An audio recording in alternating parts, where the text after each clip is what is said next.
বিচার ব্যবস্থা নিয়ে বড় প্রশ্ন তুললেন হুগলির গোঘাটের তৃণমূল নেতা সঞ্জয় খান। সুপ্রিম কোর্টের রায় 26,000 শিক্ষক অশিক্ষক কর্মী চাকরি হারিয়েছেন। অন্যদিকে হাইকোর্টের রায়েও বারবার দেখা গেছে যে একটা রাজনৈতিক প্রভাব লক্ষ্য করা গেছে। তাহলে কি হাইকোর্ট সুপ্রিম কোর্টের ওপর সাধারণ মানুষ আস্থা রাখবেন না? পরিষ্কার সঞ্জয় খান প্রশ্ন তুললেন যে হাইকোর্ট সুপ্রিম কোর্টের বিচারপতিরা কি ঠিক করেছেন এবার তারা বিজেপির গোয়াল ঘরে ঢুকবেন? হাইকোর্টের প্রাক্তন বিচারপতি অভিজিৎ গঙ্গোপাধ্যায় যখন তিনি ক্ষমতায় ছিলেন, মানে বিচারপতির আসনে ছিলেন, একাধিক এমন রায় দিয়েছেন যেগুলো পরিষ্কারভাবে তৃণমূল সরকারের বিরুদ্ধে গেছে। শুধু তাই নয়, বোঝা যাচ্ছিল সেই রায়গুলো পক্ষপাত দুষ্ট। কাজের মেয়াদ মানে চাকরির মেয়াদ শেষ হওয়ার আগেই তিনি চাকরি ছেড়ে দিলেন, বিজেপিতে যোগ দিলেন। অন্যদিকে সুপ্রিম কোর্টের বিচারপতি অবসর পাওয়ার পর তিনি গিয়ে রাজ্যসভার অনারারি মেম্বার হচ্ছেন। এই ঘটনাগুলো কি বারবার প্রমাণ করে দেয় না হাইকোর্ট সুপ্রিম কোর্ট যারা বিচার ব্যবস্থার শীর্ষে তারা বিজেপি দ্বারা প্রভাবিত? মারাত্মক অভিযোগ করছেন গোঘাটের তৃণমূল নেতা সঞ্জয় খান। আমরা দেশের সাধারণ নাগরিক, তাই বিচার ব্যবস্থা নিয়ে আমাদের কথা বলা চলবে না, কিন্তু বলতে বাধ্য হচ্ছি। আজকের দিনে দাঁড়িয়ে আমরা যদি একের পর এক এই বিগত 1-1.5 বছর আমাদের মহামান্য হাইকোর্ট থেকে শুরু করে সুপ্রিম কোর্ট পর্যন্ত বেশ কয়েকটা রায় যদি আমরা লক্ষ্য করে দেখি, তাহলে কতগুলো কথা সাধারণ মানুষের ন্যায় আমাদের মনেও জাগে।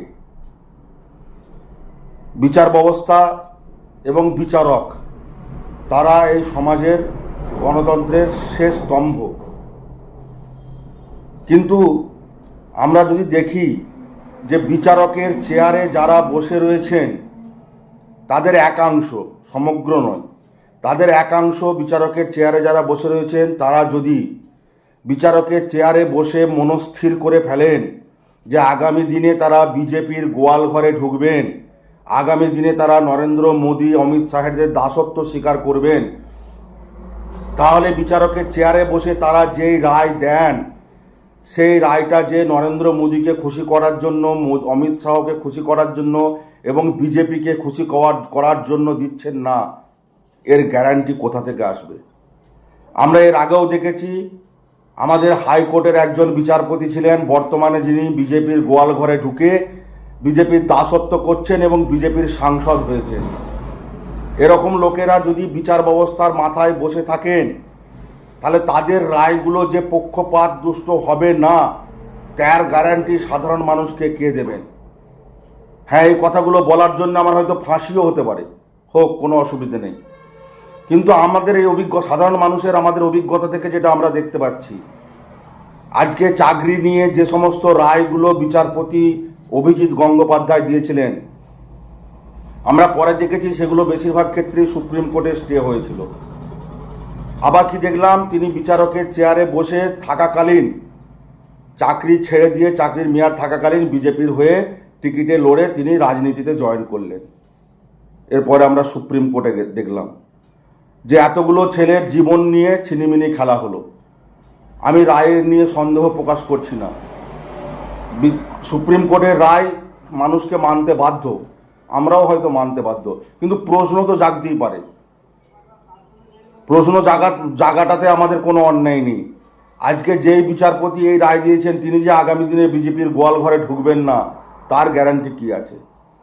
একজন সাধারণ মানুষ হিসাবে আমার মনে হয়, এটা ব্যক্তিগত আমার মনে হয়, যে একজন বিচারক যখন বিচারকের চেয়ারে বসছেন, শপথ বাক্য পাঠ করানোর সময় এই শপথ বাক্য পাঠ করানো হোক যে বিচারকের চেয়ারে যিনি বসবেন তিনি তার জীবনে কোনোদিন কোনো রাজনৈতিক দলের সঙ্গে যুক্ত হতে পারবেন না।